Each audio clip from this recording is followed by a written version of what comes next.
বেতনের সময় হলেই বস নাই হয়ে যায়, কামের সময় হলেই বস উপস্থিত হয়ে যায়। এরকম হয় না বিদেশে? বহুত হয়।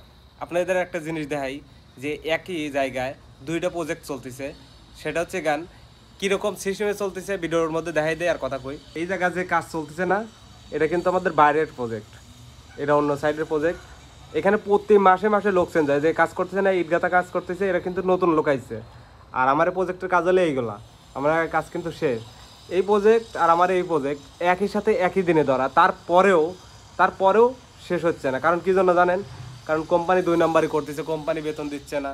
কোম্পানি বেতন না দিলে কি আর লোক থাকে? ভাই বিদেশে এরকম হাজার হাজার লোক কাজ করার পরে মাসের পর মাস কাজ করে, তারপরও টাকা পায় না এই মালয়েশিয়াতে। আর এই মালয়েশিয়া আসার জন্য মানুষ হুমড়ি খায় পড়তেছে। মানুষের জ্ঞান আক্কেল বলতে কোনো কিছুই হবে না।